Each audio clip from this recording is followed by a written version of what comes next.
वाल्मीकि नगर से मुजफ्फरपुर सीतामढ़ी तक 27 में 25 सीटें और कुल मिलाकर 38 सीटें भारतीय जनता पार्टी और एनडीए के गठबंधन को मिली थी और उसमें सभी कार्यकर्ताओं के मेहनत का योगदान था। इस बार हम लोगों ने लक्ष्य रखा है कि मुजफ्फरपुर जिले की सभी सीटों पर एनडीए जीतेगा और इसके लिए प्रत्येक कार्यकर्ता को तैयार रहना चाहिए। हम सब विकास की उस धारा के प्रवर्तक हैं जिसको नीतीश कुमार जी ने और 2014 से नरेंद्र मोदी जी ने शुरू किया था। एक एक गरीब के घर की चिंता करना। जब तक मोदी जी नहीं आए थे, आवास का मतलब, मकान का मतलब केवल प्रधानमंत्री ग्रामीण आवास होता था। ज़्यादा उम्मीदवार होना कार्यकर्ताओं की मजबूती को बताता है। इसका मतलब भारतीय जनता पार्टी में बूथ का भी जो अध्यक्ष होता है वो भी भारतीय जनता पार्टी का विधानसभा का उम्मीदवार है। सोचिए कितनी बड़ी पार्टी है, कितनी एकजुटता और कितनी बड़ी नेता की क्या। दूसरे लोग केवल घोटाला, झूठ, धोखा, माता का अपमान, देश का अपमान यही करने का काम करते हैं। आज भी जिस तरह के चर्चा कांग्रेस पार्टी ने निकाला है उससे शर्मनाक स्थिति कुछ नहीं हो सकती है। किसी की भी माता हो, माता सबकी जननी होती है, उसका सम्मान सबको करना चाहिए।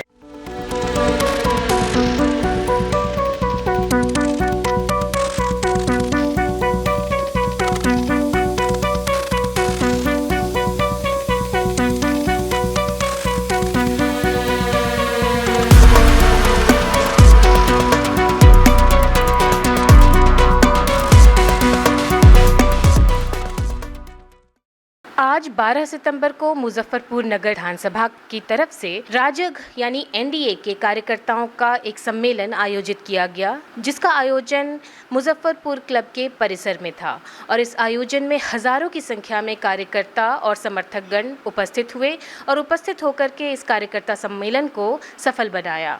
इसमें भाजपा के जितने भी दिग्गज कार्यकर्ता हैं, जिसमें कि संतोष सुमन, राजभूषण निषाद, डॉक्टर संजय जायसवाल जो कि बेतिया के सांसद हैं, पूर्व विधायक सुरेश शर्मा तथा दोनों जिला के दोनों अध्यक्ष यानी कि पूर्वी के विवेक कुमार और पश्चिमी के हरिमोहन चौधरी के साथ साथ मुजफ्फरपुर नगर विधानसभा के संयोजक अमिताभ कुमार के सहित कई दिग्गज नेता मंच पर उपस्थित थे और सभी ने आने वाले चुनाव को लेकर के अपनी जिम्मेदारियां और कार्यभार और कार्यप्रणाली के बारे में चर्चा की। आइए देखते हैं इस पर एक रिपोर्ट। करेंगे संजय जायसवाल जिंदाबाद, संजय जायसवाल जिंदाबाद। आज मुजफ्फरपुर एनडीए के इस सम्मेलन में उपस्थित इस जिले के अध्यक्ष और मंच संचालक श्री विवेक कुमार जी, यहाँ उपस्थित माननीय केंद्रीय मंत्री श्री राजभूषण निषाद जी, माननीय मंत्री श्री महेश्वर हजारी जी, माननीय मंत्री श्री संतोष कुमार सुमन जी, यहाँ उपस्थित लोजपा के वरिष्ठ नेता प्रदीप ठाकुर जी, राष्ट्रीय लोक मोर्चा की महासचिव श्रीमती रेखा गुप्ता जी, पूर्व सांसद श्री राम कुमार शर्मा जी, यहाँ उपस्थित पूर्व मंत्री श्री सुरेश शर्मा जी, प्रदेश के महामंत्री भाजपा राजेश कुमार वर्मा जी, यहाँ उपस्थित पूर्व विधान पार्षद नरेंद्र प्रसाद सिंह जी, प्रदेश उपाध्यक्ष बेबी कुमारी जी, रविंद्र प्रसाद सिंह जी, भाजपा ग्रामीण के मुजफ्फरपुर के अध्यक्ष हरिमोहन चौधरी जी, महानगर जदयू के जिला के अध्यक्ष अनुपम कुमार जी, रमेश श्रीवास्तव जी, रोबिन सिंह जी, चुलबुल शाही जी, रामेश्वर कुशवाहा जी, संजय आलम जी, रंजन कुमार जी,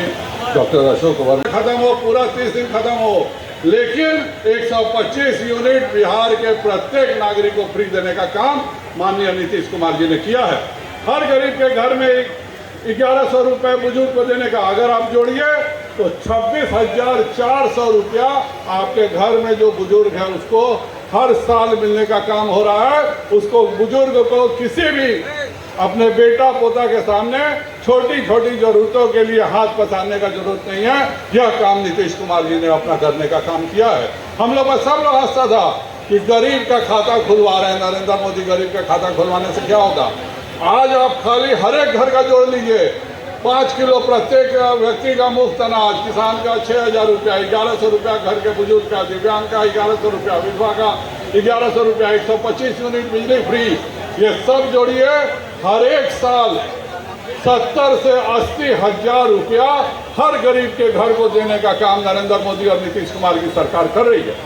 और दूसरा हम लोग सबको बोलते हैं कि यह दूसरा स्टेज है और सबसे ज़्यादा फायदा अगर किसी को मिलने जा रहा है तो मुजफ्फरपुर जिला को मिलने जा रहा है।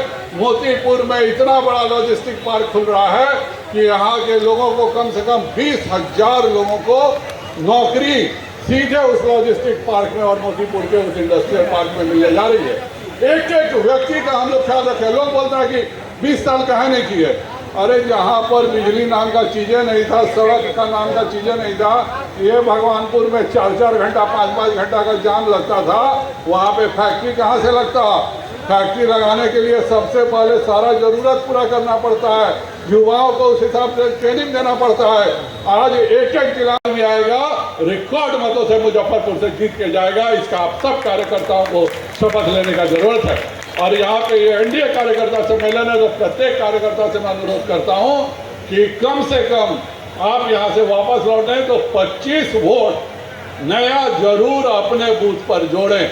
अगर आप में से प्रत्येक आदमी 25 वोट जोड़ लेगा तो आराम से हम लोग 50,000 वोट बढ़ा देंगे। ये अनुरोध करने आप लोग से आया हूँ। और हम लोग ईमानदारी से बात करते हैं, दूसरे लोग केवल घोटाला, झूठ, धोखा, माता का अपमान, देश का अपमान यही करने का काम करते हैं। आज भी जिस तरह के चर्चा कांग्रेस पार्टी ने निकाला है, उससे शर्मनाक स्थिति कुछ नहीं हो सकती है। किसी की भी माता हो, माता सबकी जननी होती है, उसका सम्मान सबको करना चाहिए। परंतु जिस तरह की भाषा ये बोल रहे हैं, जिस तरह का देश विरोधी, जब पूरा देश ऑपरेशन सिंदूर से खुश था तब ये लोग बोल रहे थे कि कैसे हो गया, क्यों बंद कर दिए। ये लोग गिद्ध हैं, सावधान रहने की जरूरत है। ये इंतजार कर रहे थे कि 2 महीना लड़ाई चलेगा, आटा चावल दाल का दाम 600 रुपया किलो हो जाएगा तो हम लोग गिद्ध की तरह जनता को नोचेंगे और धोखा देंगे। बेचारों का इसका तुषारापात हो गया, इसलिए दुखी है। हर चीज़ में हम एक बहुत बड़ा कदम उठाने जा रहे हैं। यह जो नया सरकार बनेगा वह उद्योग आधारित सरकार होगी। प्रत्येक युवा को यही रोजगार मिलेगा और उसके लिए हम लोग ने सड़क, बिजली, इंडस्ट्रियल पार्क, SEZ सब की व्यवस्था की है। तब जाके हम लोग बोल रहे हैं कि हम 1 करोड़ रोजगार यहीं पर देंगे, किसी को जाने का जरूरत नहीं होगा। हम लोगों ने कभी इसके पहले नहीं बोला था और केवल इसलिए नहीं बोला था कि उद्योग की जो सबसे ज़रूरत की चीज़ है, अगर वही पूरा नहीं होगा तो हम लोग कहाँ से उद्योग लगा सकेंगे। आज हम लोग को गर्व है, फख्र है कि मेक इन इंडिया का जो नारा और इसके जमीन पर जो काम किया है, आज आप में से कोई PMEGP पे लेना चाहे तो 25 लाख रुपया का लोन मिल जाता है उद्योग लगाने के लिए। मेरे यहाँ तो 5 ऐसे लोग हैं जिनको 1 करोड़ रुपया बिना गारंटी के मिला है। आप अगर मध्यम दर्ज का उद्योग लगाना चाहते हैं 25 करोड़ रुपया तक बिना गारंटी के मिलता है। हम लोग इसकी चिंता नहीं कर रहे हैं केवल कि उद्योग लगे। उद्योग लगेगा, देश का विकास होगा। और एक उद्योग लगता है तो सैकड़ों युवाओं के घर का खर्चा चलता है। और हम जो पैसा चाइना को देते थे, हम अपने युवाओं को दे रहे हैं, अपने यहाँ के उद्योगों को दे रहे हैं, जिससे कि हमारा रोजगार बढ़े। तो एक बार मैं आप सबसे यही अनुरोध करना चाहूँगा कि इस बार पिछले बार की गलती दोहराते हुए 19 में 78,000 से यह सीट जीता गया था। इस बार के विधानसभा में फिर से एनडीए 78,000 से जीते।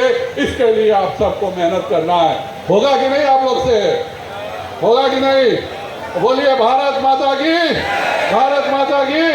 नरेंद्र मोदी जिंदाबाद, नीतीश कुमार जिंदाबाद, चिराग पासवान जिंदाबाद, उपेंद्र कुशवाहा जिंदाबाद, जीतन राम मांझी जिंदाबाद। भारत माता की, भारत माता की। एनडीए का सम्मेलन था, अपार भीड़ आई थी।